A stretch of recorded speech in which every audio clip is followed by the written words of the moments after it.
This podcast is brought to you by the Heldridge Hotel, New Brunswick's only 4-star hotel and a preferred hotel of Rutgers football fans. The Heldridge helps you make the most of your game day weekend, providing premium accommodations in the cultural heart of downtown New Brunswick. Restaurants, bars, theaters, parks, museums, and more are only steps away. Whether you're traveling alone or with a large group, book your stay at the Heldridge and make the most of your game day weekend. Visit theheldridge.com today. Hi, I'm here to pick up my son Milo. There's no Milo here. Who picked up my son from school? Streaming only on Peacock. I'm gonna need the name of everyone that could have a connection. You don't understand. It was just the 5 of us. So this was all planned. What are you gonna do? I will do whatever it takes to get my son back. I honestly didn't see this coming. These nice people killing each other. All Her Fault, a new series streaming now only on Peacock. All right, everybody. Welcome to the post-game show of the Rutgers Rant. We discussed whether or not we should do this because I am really at a loss for words. Just one of those gut-wrenching losses to Penn State, a game that, I mean, the Scarlet Knights had it in their hands, and I think that's got a double meaning, that one. Not only did they have the game in their hands, driving for what would have been a 2-score lead had they scored a touchdown there with 7 minutes. They had the ball in Penn State territory. But Ethan Kaliakmanis, the greatest quarterback in 20 years for this program, had the ball in his hands, and they just dropped it. And you ask him about it afterward, there's no other explanation for it than that. He's been playing quarterback for his entire life. It's never happened to him. That's just for it to happen in that moment. I mean, you can't feel any worse than we do, having covered him for 2 years now, liking him. I mean, you develop a relationship with these guys, and we're not friends, but we certainly are around him. We knew he was a class act, stand-up guy. You went to his hometown, you met him there, so you've got you have a strong relationship with a lot of people. I feel terribly for him. Yeah, on a human level, you feel sick, right? I mean, for it to end that way, especially considering how well he was playing going up to that, finding KJ Douglas, the greatest catch I've ever seen a Rutgers player ever make. Well, that came after. You remember that? Well, I'm just saying in the totality of the game, right. The 3 touchdowns he had, staying in the pocket, the runs he made. Yeah. He had 338 yards, which is his 3rd best game of his career, 3 touchdowns, 0 picks. Pretty much a perfect game aside from that moment. How does that happen to a kid who's been playing quarterback forever? Because he has the word Rutgers on his chest. This is the kind of thing that only happens to Rutgers. And not even just looking at the entire history of the program. You look at this season. They lose to Iowa in a game where you're going back and forth. You have a chance to win. The quarterback gets sacked and he's throwing the ball. It's an interception. You're going against Minnesota. You're driving with a chance to take a lead in the 4th quarter, a game you have a really good chance of winning. And then the ball snapped when the quarterback isn't paying attention, and you lose that game. And then tonight, you're playing really well against Penn State. You have the win of the century. Whatever. We hyped it up a little bit, but it would have been a big win. They're up 36-33. They're driving. It's a position you want to be in. If you could have signed a paper before the game, 36-33 in Penn State territory, to go up 2 scores and essentially not close the game, but put yourself in position to win the game. Right. And then for that to happen, it's just not just that, but you've got, everything's clicking. They couldn't stop Antoine Raymond on the ground. You had another one of those great games. It's like the first moment where you thought, hey, they're going to win this game. And I wish we were in there, start playing coverage. Or someone's going to get down there. Fans are going to rush the field. Sarge in the press box. We'll have Sarge call Ernie, the quarterback from the last time they beat the team in 1988. We're getting ready for it. I'm very rarely shocked anymore. Like the best way I've done this for like 35 years. I've seen a lot of shit. When the ball's on the ground, I'm just like, what happened? Honest to God, I just in the moment, I just literally could not believe it. I thought something was wrong. That can't be happening in front of me. It was incredible. It's unthinkable, right? Like you can't. I thought it was an incomplete pass, or I thought it was just something weird. It almost like I have to watch the play again, but it almost felt like people on the field were like, is that an incomplete pass? Is it a fumble? Like, right? Yeah. There was some confusion on what was happening. It felt surreal. Surreal is the right word for it. Ethan knew right away. Put both hands in his helmet. And I'm going to write about this here in a minute. But like, if you're blaming what happened today on him, get a life. Go do something else with your life. I mean, honestly, and Greg Shannon had the perfect answer to that. He did not have a perfect answer to something else we'll get to in a minute. But he had the perfect answer to that question, which was, look where this passing offense was 2 years ago when he got here. And he had a perfect answer to that. Like, look where his life was 2 years ago. And he talked in just eloquent terms about what this 2 years for Rutgers meant, what this coaching staff meant to him, what, how it changed his life are the words he used. And for that to happen in this situation, in this moment, in this game against that team on this night in front of that crowd, it's just, ugh. There's a lot of full circle stuff here.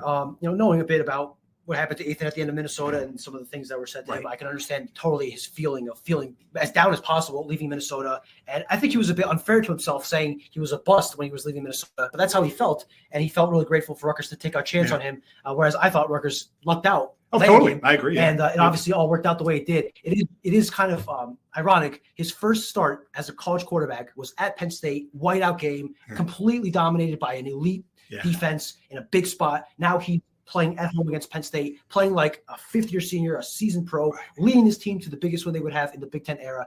And it would have been just perfect storyline-wise, and then that happens. And let's just say this, and in the moment, I think I understand the devastation. It was everyone, like, it was assumed the game was over. You look up, like, wait, there's still 7 minutes left. They're going to get the ball back. They've been moving the ball. They're down 4. And you think, all right, well, they can still win the game. And then, the greatest catch, I can't say it's the greatest I've ever said, but that's what I tweeted in the moment. But it's the second greatest catch I've ever seen live.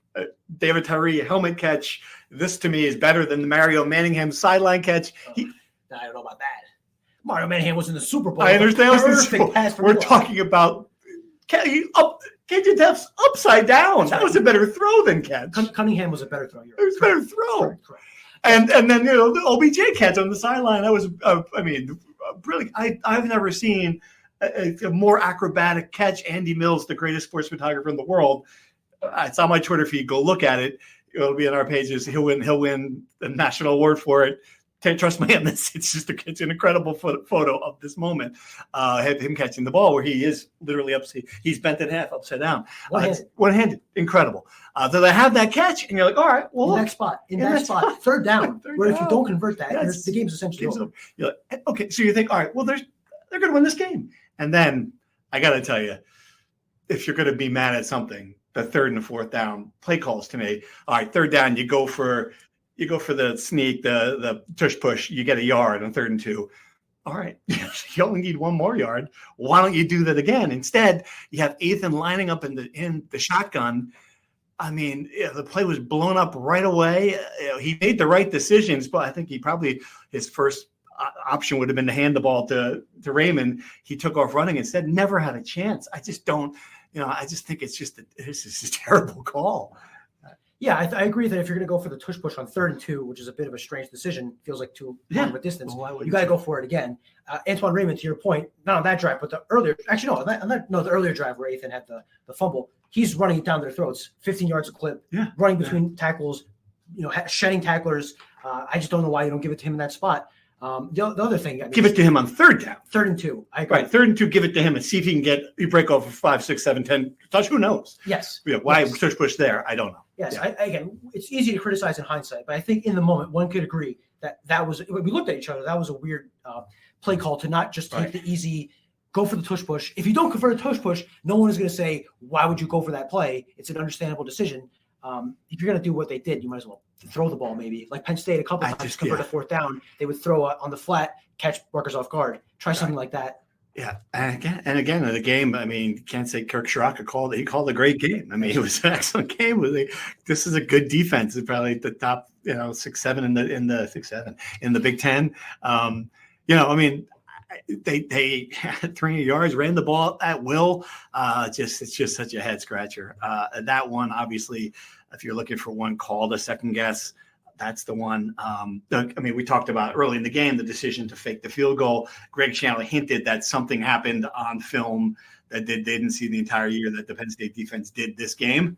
We don't know what it is. Obviously, they weren't fooled, or they were in the right position to make a tackle on Jay Patel there. I hated the call because it was so early in the game, and it's 4th and 8, and it's, that's a lot to ask for a kicker. Yeah. I understand. If Greg Schiano saw something on tape, a clearly exploitable, that's something that's why you save a play like that for the end of the season. And if you really thought you had the advantage there, I understand that play call. I understand your point, though. 4th and 8, the second drive of the game, you're moving the ball, get the points in a game where points are going to be, every point's going to matter because it's going to be a shootout. I mean, to your point, as you were debating what to ask, that was probably the 17th most important play of the game. Yes.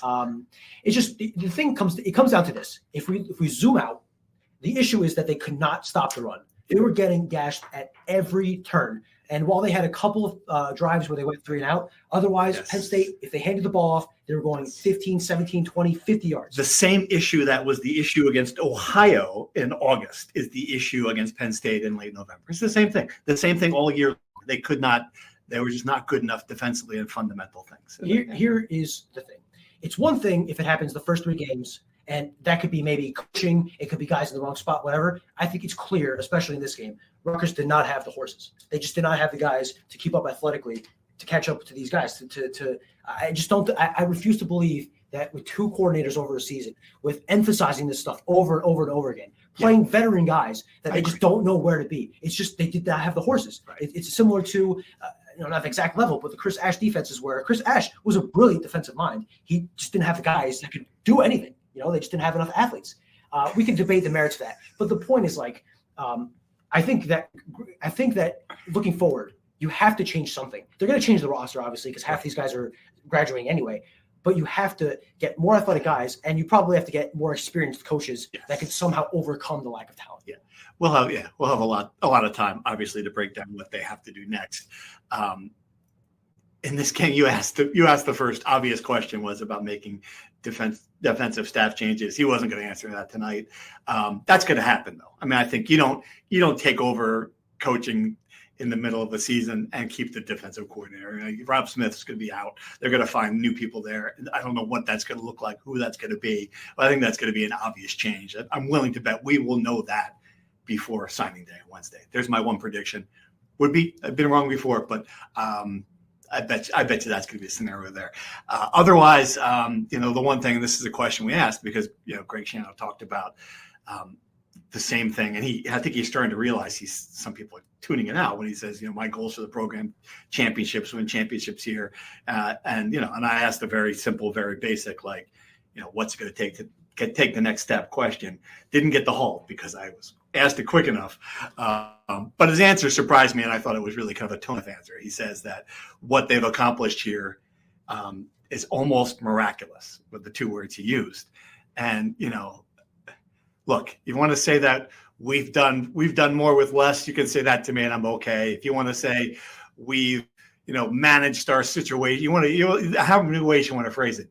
It is not almost miraculous. I am sorry. You beat 3 bad non-conference teams. You beat Purdue, which is 2-10, and it beat a bad Maryland team. You're 5-7. You haven't beaten anybody since you've been back in the last 3 years. It's not almost miraculous. It's just not. It's I mean, no matter what your numbers are, Indiana right now is almost miraculous. And it's things like that's not almost miraculous. To look at it generously, I think he's probably meaning the 2 bowl games and 5 wins in 3 years, which I understand doesn't help the point that much, but he knows the books better than anyone, right? And the books, for all we know, could be, they have 1/5 of most other teams. If that's the case, I will accept that at face value. And we've also heard from Kelly Zinn and William Tate similar sentiments. We know they have less money, but they did have $16 million this year. They had some NIL. So did everyone else in the Big Ten. Well, I'm just saying it's not almost miraculous. That's my problem. When you're saying these things that are just fans are already kind of on the edge here, like when are you going to do this? When are you going to do this? I just didn't think that was the right thing to say in this moment. I don't think it's true. I think it's kind of like it's hyperbole. It's not almost miraculous. You're 5-7. You can beat a bad Penn State team in your own field when you have the best offense in school history. Yes. Again, now you're getting a little bit into hyperbole. This is the 2nd best offense in school history. Okay, fair enough. And second of all, yes, obviously I think he went a little too far with that. Almost miraculous. That's something that happens if you take this team and win 9 games, right? Yeah.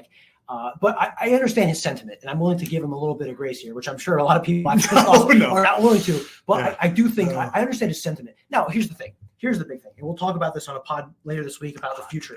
Now, if he's given the resources to fill in that gap, I'm not expecting them to, win 3 more games next year, but you have to show clear progress. You have to win one of these games with those more resources to make that argument valid, right? If you go 5-7 again next year, I don't care how hard the schedule is. That rings very hollow to me right now. I mean, you had 5 chances to win one of these games this year. The 3 realistic chances: Iowa, Minnesota, and Penn State. One of those games should be a win. Yeah. No doubt about it. Today should have been a win. Right. Do we want to answer some questions? We can. This has been a sentiment. How do you do it? There you go. If not now, when? I'm broken. I feel your pain. I don't know. I wrote that coming in, and I honestly thought that this was, you're not going to get a better chance, because what's going to happen here, maybe Penn State hires Terry Smith, maybe that program goes in regression. But one thing I am certain that's going to happen is they're going to throw a shit ton of money at this football team, and you're not going to lose their starting quarterback next year to an injury. You're going to be playing out there. They are ready or more talented, as we saw today. Yeah, I don't know. I thought this was the best chance. You're still 10.5-point underdogs. I get it. They were playing hard. The Penn State. I feel your pain. That's a great question. I would assume probably never in your lifetime, because when it does happen, you'll feel pretty happy about it. And when this happens ever again, right, you won't be as devastated as you were. That one was a point we mentioned earlier. They're saying the spot on the 3rd and 2 was a full yard short. Fine. That doesn't negate the fact that they probably still should have gone for the tush push. I didn't see. Yeah, I didn't catch that one. Sorry, I was still in shock after the catch by that point. Yes. We also talked about the fake field goal. They thought they saw something on film, and whatever they saw, it didn't happen. And right, Greg Schiano seemed to allude that perhaps something got out to Penn State, and they knew it was. Oh yeah, I see. That's come on. How does that get out from who? There's enough people in the program that have friends around the league that, I'm not saying it happened. I'm saying it's not implausible. It is certainly possible that happened. Okay. Next year, Shannon of the mic from Zinn raised from him. He's got to personally evaluate the portal, hire decoy coach better. No more excuses next year. No winning season, no job. I mean, I don't know. I don't think that's going to be the mandate. We don't know. I mean, I watched Kelly Zinn. She stood there, watched all this unfold. The ball is in her court. I think they're going to have more money. But it's, Penn State's still going to have more money next year. They're not going to have Ohio State money. They're not going to have, they've always had to do more with less here. And that's going to continue to be the situation. And I think now you're in a position where you got to pay some of these guys. It's going to be a fascinating situation. Like KJ Duff's $1 million player easily. Absolutely. I have to know the ranges. Someone's going to offer him you're going to have to pay 7 figures to keep him on the roster. A lot of money. To that point, holy cow. Both Antoine Raymond and KJ Duff spoke after the game. Point. Both of them said effectively, now is not the time to answer that question, which is not yes or no. I don't know how much you should read into that. There's some negotiation here, right? If they said straight up, I'm coming back, they lose all their power. But Greg Schiano did say that Antoine Raymond is a big building block. I don't think he would say that if he didn't feel pretty confident that the kid will be coming back. They want him, and I think they'll be able to. Well, they want him to come back, but Antoine Raymond and KJ Duff are good enough that they'll have a lot of people asking for them. It's going to be the ball's going to be in their court. Yeah. And again, I think, given what Greg said in the past about conversations being ongoing and the way he talked about it today, at least with Raymond, he spoke specifically about Raymond. I would feel pretty good considering what Greg said. Yeah. Can you imagine how different this season could have been if they had even an average defense? Yeah, I can. And it's funny, this is the ultimate Rutgers conundrum. Could you imagine how different the season could have been if 3 years ago they had even an average offense? Instead you have Gavin Wimsatt, it couldn't, you were essentially running the option because you couldn't trust him to throw in the middle of the field. It's great. It's just crazy stuff. It's just, you finally get the offense you want. You finally get, a quarterback who's a high above average, 2 NFL caliber receivers, an NFL caliber running back, a good offensive line was good today. They were good today. A couple injuries. They were okay today. They ran block up. I get it. Still, you have a very good offense, and your defense is not just below average. It is worst in Power 5, Power 4 football. Yes, it is historically bad. It is the defense that since 2000, this century, has given up more yards per play in the Big Ten. 7.6 yards per play this season, per play. Here's another stat. Today they gave up 4 plays of 50-plus yards. 4 plays. That makes their season total 15. That is 2 more than Colorado, who was the previous low in the country. And the 4 they gave up today is more than 34 other teams gave up in their first 11 games this season. Man. More importantly, the team fought the fight the whole season, never gave up. There's hope for the future. If you found him, the one optimistic Rutgers fan. Thank you, Jose. Thank you for showing up in our chat. That's the Positivity Podcast right there. I don't agree with that. That's a good point. I thought look, you want to give them credit? This could have gone the other way. It has never, I will say this, it has never gone the other way under Greg Schiano. He's never lost a team. I'm going to take the LeGrand season and put it over here. It's the one time it happened. Obviously, we're going to forget that one. Otherwise, he's in how many years he's been here? 20 years? Now, I will say this.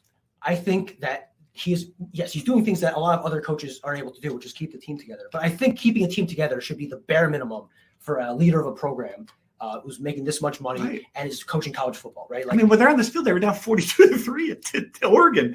They got smacked around. They had some tough losses. I understand. Yeah, look, it's worth commending. I just don't think that can be, what's not a chip on his shoulder, but like a feather in his cap forever, right? Like it's good that he did that, right? But at some point, keeping a team together and keeping them playing hard has to end up resulting in wins, like Michigan State last year, or like the turnaround last year. That's something to commend. If you keep a team together and they keep playing hard, but they still lose, how much does that work? Yeah, and this is along these lines. The good thing is we're now competitive in the Big Ten. Yeah, I think that was a good thing 3 years ago. That's where we were. We were having that conversation 3 years ago. We're like, hey, and they hated that. When we said that, hey, at least you're not getting your ass kicked by, they hated that narrative. They were like, what do you mean? This is what we expect.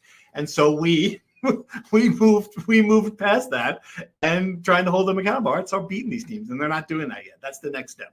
I think that's a 3. Competitive in the Big Ten is a 3-year. And by the way, the couple of teams they played that are on the next level, they were not competitive with Oregon. They were not competitive with Ohio State. I get it.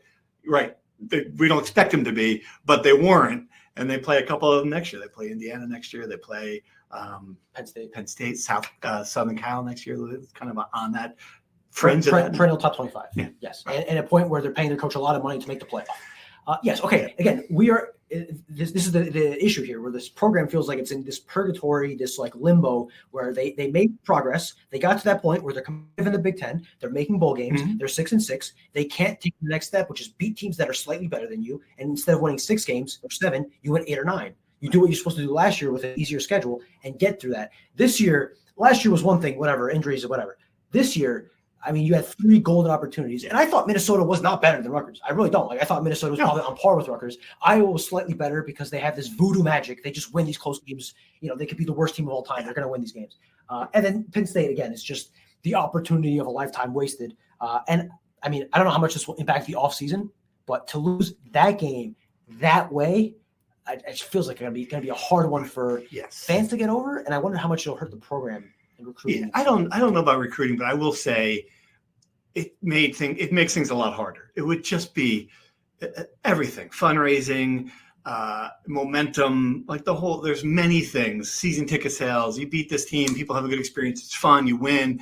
I think there was a lot of things beyond the 6-6 and get to the bowl, the practices that come with it, all this stuff. Like you put that, hey, look, we've been to 3 bowl games in 5 years, as opposed to saying 2. I think a lot of things that this loss, there's no question. It's a big picture. And now you're going into a pair of basketball seasons that, it's going to be a tough, kind of a dry 9 months here for the Rutgers athletic department until they play back on the field again next year. Yes. It's going to be a big test for Kelly Zinn, her first 3 months. We'll leave that. I want to read that message real quick. It says, that's what I was trying to get on. Fonseca, you look like a stud with that beanie on. A completely random pick of a comment. Akiri, my man, thank you for tuning into every live show. I appreciate you. Yeah, he does look like, man, you do. Thank you. It was a little cold outside. That's why so thank you. I'll just leave that comment up for a little bit if you don't mind. Yeah, sure. But yeah, it's going to be a challenging offseason get through, because you're right. Earlier, when football was really bad, at least you had the winter. basketball school was a conversation. Now it's like, I mean, even what do you got? Lacrosse left? Are people going to try to get solace out of lacrosse? I don't have lacrosse left. I can tell you that. I don't know. Not spring football, certainly. No, it's going to be. It's tough, and that's what this win would have given you. 6-6 would have given you the first win over Penn State in a generation. Would have given you a month of bowl prep, and even if the game's, all right, Detroit, no one's excited about that, but all right, it's game. It's it's a chance to go. You go 7-6. You're above 500. Yeah, there's a lot of things that were lost with this loss. Remind me what your early season predictions were. I think my preseason prediction was 6-6. Mine was definitely 6-6. Right. Yes. So I think this again. They're one ±1 standard deviation. The thing is, though, that standard deviation is the difference between you playing in the postseason, keeping the streak going, or taking a step back. Right. This is a good question. We're going to talk about this here. I'm curious to see how much strong stuff we'll get from other teams. Arguably the best wide receiver pair since Carew and Turzilli. Well, I mean, they're better than that. But I think they're better than that. I think Strong's going to get strong offers from the NFL. I think Strong is probably NFL bound. Although I don't. We didn't talk to him today. He didn't have a good game today. Didn't finish the season great. I agree. Depends on how things. I mean, it wouldn't surprise me. I guess now. I mean, if you were looking at whose stock is higher at this moment. If they both went to the NFL this year, KJ can't obviously because he's a sophomore. Yeah. If they could both go to the NFL this year, I think KJ is a better prospect. Yeah, you're more worried about, and we have no information. KJ, and they were trained, they were coached well in how they answered the question. That's an issue for another day, is what they said when we asked them about the future. I don't know. We don't know what he's going to do, but I do know he's going to command a 7-figure payout from somebody. Maybe not here. But I mean, look at the programs. Look what these programs are paying. I mean, there's no question someone's going to need that. I mean, look at them. An SEC school will easily pay them a lot of money. And then you have to wonder the other side of this, and something we have to talk about this in the future. But there's uncertainty about who's going to be throwing the ball. Everyone feels good about AJ Surratt. He's the future. I wonder if Greg Schiano still has to go into the portal and get a second quarterback so there's competition? No. You can't. So you're going to go with AJ Surratt and who? So you've spent who's the backup quarterback? Sean Ashenfelder. You spent 2 years training AJ Surratt to be the incumbent quarterback. I'm not saying the starter, but don't you need another? It's impossible to go into the portal and get a competent quarterback to agree to come here as a veteran backup. If you get a guy like that, he's going to suck. He's going to take snaps away from Sean Ashenfelder. You're done either way. So at least if, heaven forbid, AJ gets hurt and you need the backup quarterback, at least you're training a guy for the future versus some senior who comes from UTSA who stinks anyway, and you're wasting $400,000 of your budget on him. This is a conversation for another day. Now, I will say this, to your point, no one has a better view of what AJ Surratt can do than those two guys having practiced with him every day. That's 100% true. So I'm not saying it'll be telling what they decide to do, but I do think if that is a factor whatsoever, they know better than anybody.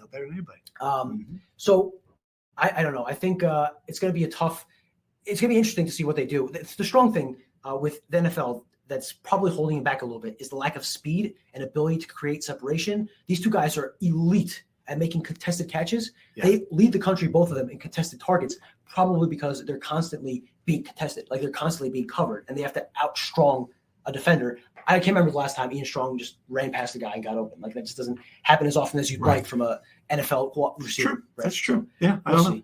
That's a good point. What's your prediction on when Rutgers will make the college football playoff? Probably not in my lifetime. I mean, let's be honest here. Unless Mark, who's asking this question, has it could be 48 teams. Who knows what's going to happen here? Right. Assuming there's still a reasonable college football playoff and it's not bought off by the Saudi investment fund that creates a 136 team playoff, which is certainly possible.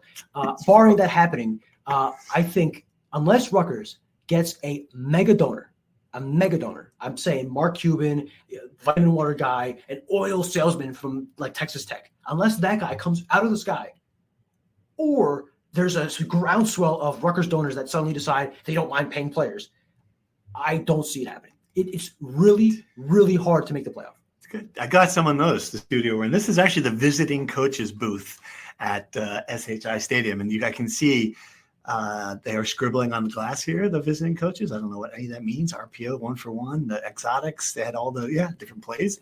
I don't know if those are defensive coaches or offensive coaches. Interesting. Don't know. Great question. But yeah, that's where we are. Nice. Good vibe. the Penn State press corps, which is probably double the size of our press corps, took over every other room in the press box. So we've been relegated. In our home stadium, this is what happens when Rutgers loses a game on the field, is the writers get relegated to the visiting team coaches. Pretty much, yeah. Room. All right, take a question. Anybody else got anything? Take a couple more. I mean, obviously, it's like a cliche. Yeah, I agree with that totally. It's just it's the most Rutgers thing ever. We say that all the time.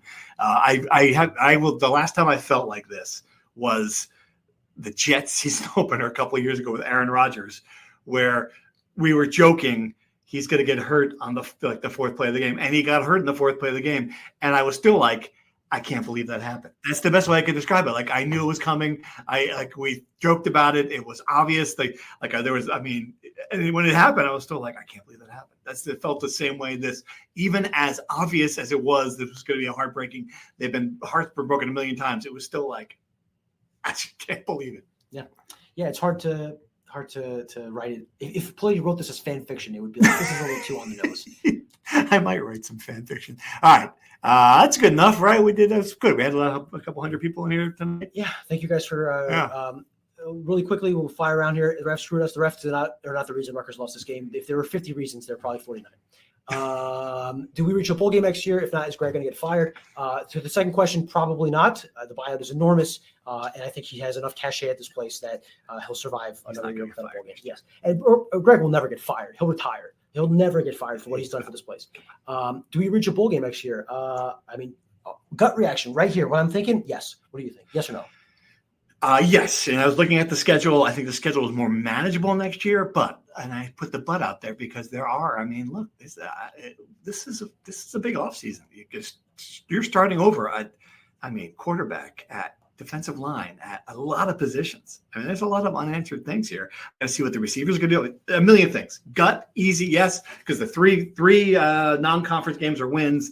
You'll get three. You'll get three out of that schedule in the Big Ten. We said the same thing this year, but we shall see. Thank you guys for thanking us. We appreciate you guys tuning in. 100 is the first time I've seen 100 people in our live show at the same time. That? We appreciate it. Can't wait to continue about basketball. We'll be doing our shows. Apologies for not doing one after UNLV. I wanted to spend a little bit of time with my family, and my laptop spontaneously combusted. He just didn't do it because they won. Start that conspiracy. If they'd lost the game, he would have interrupted his turkey dinner. I would have stopped. Opened up the laptop and done a live show. They won. In the middle of dinner, I would have done that. Okay. Someone asked in the Discord the next time we talk to Greg, he talks Wednesday for National Signing Day. When you watch the press conference, he will note that we'll meet up sometime in the future and discuss all of this at some point. Who knows when that will be? But Steve and I will be back on Monday, probably, for the podcast. Yes. And then we'll be around throughout the season. We'll be on our Discord. Join our Discord. Subscribe to this channel. Like this video. Follow us on Twitter. Hit us up on Facebook. All that good stuff. Just call me at home. Call Steve at home. He still has a home a landline for some reason. Call me on my landline. Otherwise, thank you guys for tuning in. Really appreciate it. And read our stuff on the site tonight and tomorrow morning. Thanks. Bye-bye. Good shit.